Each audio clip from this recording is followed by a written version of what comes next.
And the Grammy goes to College Dropout, Kanye West.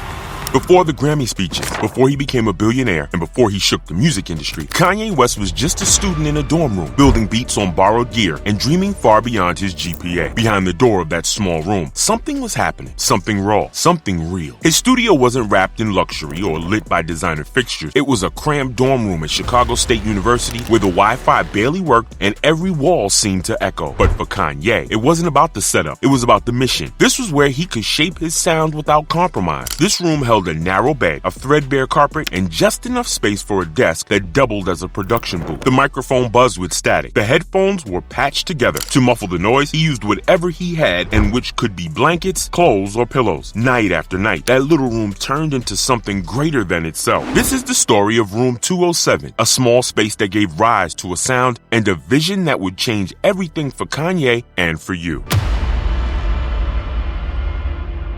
In the late 1990s, Kanye West was enrolled at Chicago State University, majoring in English literature. His mother, Dr. Donda West, was the head of the department. On paper, he looked like a model student with a clear academic future. He had a scholarship, a campus job, and the full support of his family. But while lectures echoed through classrooms, Kanye's mind was somewhere else. He sat at the back of the class, scribbling rhyme schemes in the margins of his notebook, looping beats in his head instead of following the syllabus. Education mattered deeply in his household. Donda believed in its power to transform lives, but Kanye's vision pulled in a different direction. As he later explained, sitting in class felt like time slipping away from what truly mattered to him. He wanted to make music, to shape beats, to write lyrics that meant something. The lecture hall could not compete with the rhythm already playing in his head. He began sending out demo CDs with K West Productions scrawled in Sharpie. He mailed beat tapes to record labels, cold called A&Rs, and chased opportunities in a city that mostly looked the other way. The few who responded told him to stick to producing. The rest simply never replied. Rejection was not new, but it started to cut deeper. Each time a demo went unanswered, the silence hit harder. Still, it did not break him, it pushed him. Kanye described the experience as a system built to reward obedience, not originality. He saw the classroom as a cage, not a launch pad. His mother noticed his restlessness. She believed in his potential, but made it clear he had 1 year to prove music could be a real path. She even charged him rent to make the point. At that time, Kanye was juggling a telemarketing job by day and beat-making sessions by night. Every spare minute went into his music. Most nights ended back at the one place that never shut him out, Room 207, the only space that accepted every version of who he was.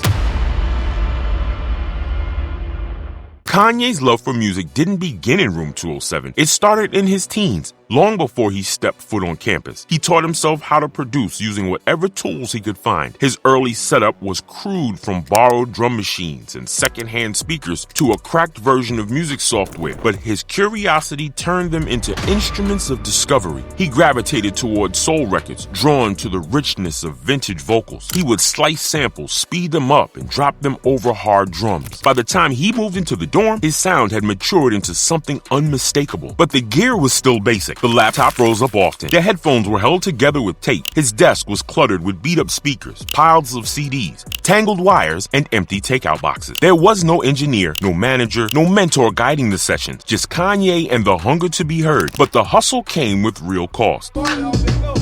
You got bricks for this price, ain't up for me. There were nights where he skipped meals so he could afford a single vinyl record. Days where he crashed on friends' floors after late studio sessions. He balanced odd jobs with beat-making marathons, pushing himself until sleep was no longer a priority. Donda saw the strain, but also the fire. She supported his dream, even when it pulled him away from everything she knew to be safe. So, she gave him 1 year to make it work, and until then, he was going to pay rent like anyone else. Eventually, he made the decision that would define everything. Dropping out meant walking away from his mother's world, from the promise of a degree, from stability. But staying in school meant turning his back on the music that had already become his life. He took the risk, not out of recklessness, but because doing nothing felt like a greater failure. He once said the microphone in that room hung from the ceiling by a coat hanger. That was all he needed. Room 207 stopped being just a dorm room. It became his base, his lab, and his world. At night, when the campus went quiet, Room 207 came alive. The glow of a laptop screen lit the room, while soul samples looped through through small, worn-out speakers. It smelled like old carpet and hot electronics. A fan buzzed in the background, keeping rhythm with the beat. Kanye would sit for hours, flipping loops and layering vocals. The mic was low quality, wrapped in a sock and hung from a lamp. Blankets lined the walls to absorb sound. He recorded sitting down, often restarting takes when footsteps passed in the hallways or pipes rattled overhead. The process was messy, but it worked. Songs like All Falls Down and Spaceship started in that room. They were not made for the radio. They were made to say something real. Even as more people dismissed him as just a producer, he kept recording. Room 207 was not perfect, but it gave him something no studio could. It gave him room to be honest.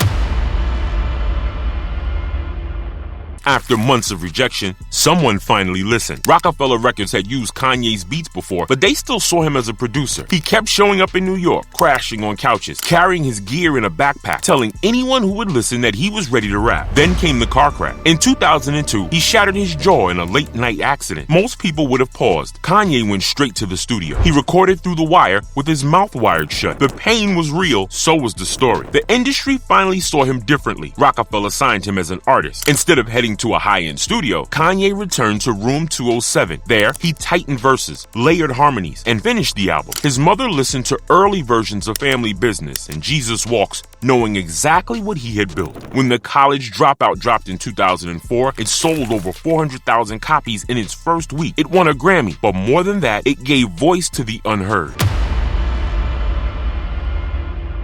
Room 207 never made it onto any studio tour. There were no plaques on the wall, no soundproof booth, no record execs watching from behind the glass. Just 4 plain walls, a secondhand mic, and a dream that refused to shrink. The space was small, but what happened inside was not. The room carried the soul of everything that would follow. You can still hear it in the sped-up samples, in the honesty of the lyrics, in the fire behind each verse. Over time, Kanye would go on to build stadium shows, design sneakers, and reshape culture. But none of that could have existed without the silence, the sweat, and the self-belief that lived inside that dorm room. There were no blueprints. There was no applause, only persistence and faith. Kanye once said, "Everything I am not made me everything I am." We go again. People talking shit, but when the shit hit the fan, everything I'm not made me everything I am.